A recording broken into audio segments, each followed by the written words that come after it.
Ladies and gentlemen, ou melhor, ladies and gentlemen, Clayton Souza está no sul da Inglaterra, ok?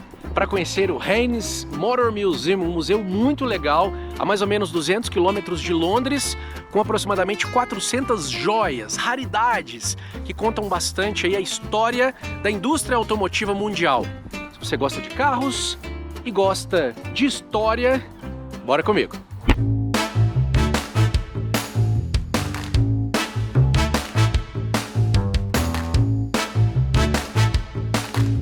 Esse aqui vai ser realmente o passeio da história, tá, meus amigos? Que nós estamos diante de simplesmente o primeiro carro registrado no mundo, feito por Carl Benz em 1886.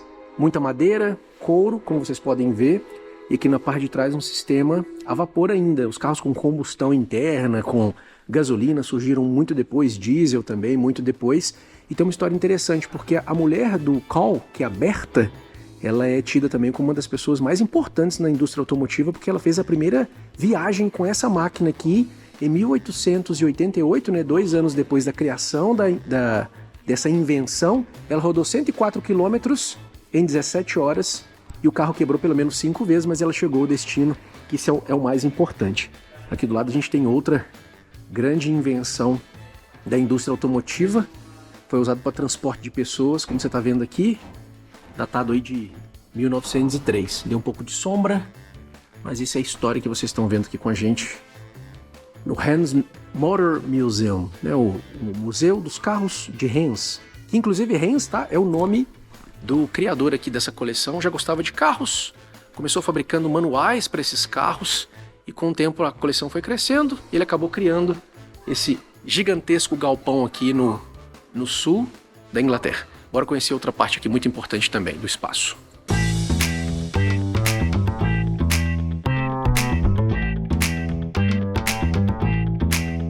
Seguinte, meus amigos, talvez a iluminação não seja das melhores, né? Tem muitos spots diferentes aqui, mas o importante é registrar o momento. E agora eu acabei de entrar no Red Saloon, ou seja, o salão das máquinas vermelhas. A gente tem de tudo aqui, tá? Tem Porsche, tem carro americano, tem carro italiano, muitos da Alfa Romeo. Difícil é você escolher o mais bonito e o mais representativo, né, para esse universo aí dos carros esportivos, porque todo mundo sabe, só de ter a cor vermelha já aumenta pelo menos uns 50 cavalos de potência. É ou não é?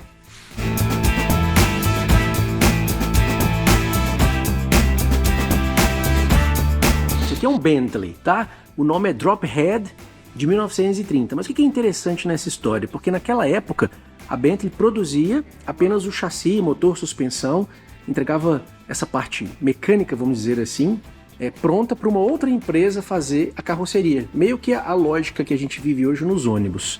E aí essa outra empresa, parece que ela atua até hoje no mundo, que é essa Vandenplas, que atuava com várias outras montadoras aqui da Inglaterra. Interessante essa história, eu não sabia, tá? Para mim a Bentley fazia tudo. Hoje faz tudo, mas naquela época ela só focava mesmo no que ela era especializada, que era a parte de chassi, motor, suspensão e por aí vai.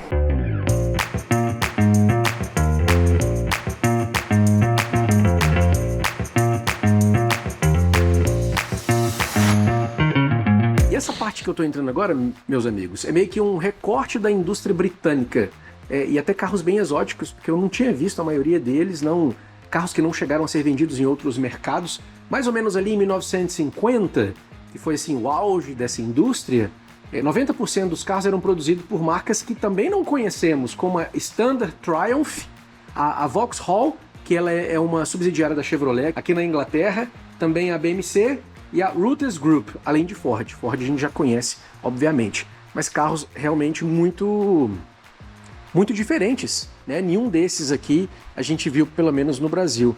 Triumph Stag, olha só, um carro V8, tá pequeno, mas já com motor V8.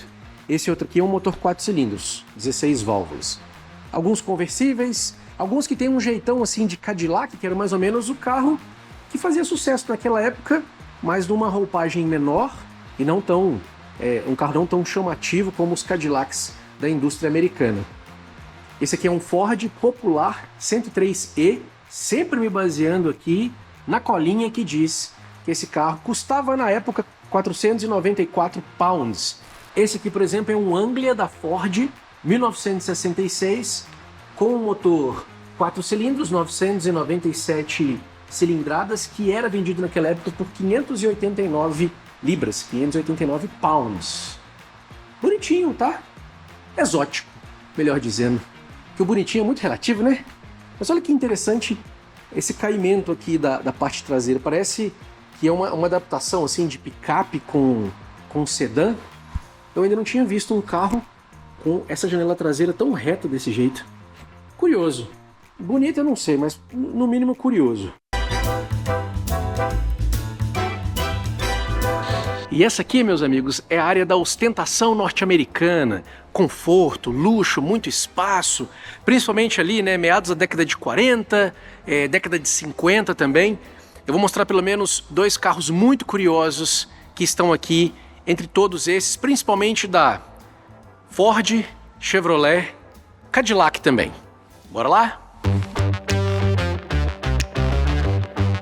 Eu começo mostrando para vocês esse Ford Fairlane Skyliner 1958. O que ele tem de tão especial, além dos seus quase, não sei, 6 metros de comprimento pelo menos? Ele foi o primeiro carro produzido em série no mundo com o teto rígido retrátil, estilo Porsche Targa, sabe?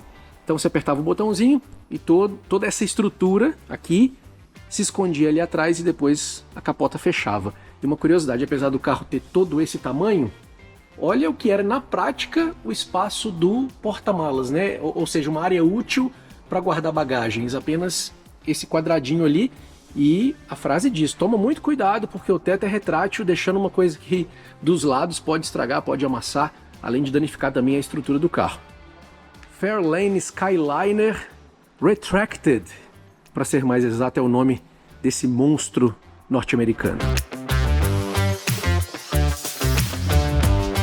Impossível falarmos da indústria automotiva daquelas bandas sem citar esse cara. Esse é o Ford T 1921, que é o veículo responsável por criar de fato a linha de montagem em massa. Depois ele foi ultrapassado pelo Volkswagen Fusca em termos de volume de produção, mas a Ford produziu nada mais nada menos do que 15 milhões de unidades desse cara. Muito simples, e tinha também uma história muito legal naquela época que Henry Ford falava que você poderia ter um Ford T de qualquer cor, contanto que ela fosse preta. E exatamente essa coloração da carroceria desse carro, que está ali no vídeo ali atrás, rodando, tranquilamente funcionando. Olha lá o cara fazendo o abastecimento da máquina, que está aqui em exposição. Unidade, ali fala 1921, mas ali no vídeo 1915, que seria essa unidade do carro. Olha lá. O cara entrando, dando a voltinha. Ou seja, muitos desses carros que estão aqui em exposição funcionam normalmente. Não no dia a dia, né? Mas se bater na chave, pode ser que muitos deles funcionam. E uma curiosidade também, que eu vi vários deles vazando óleo. É um pleonasmo, né? Nesse universo dos carros antigos.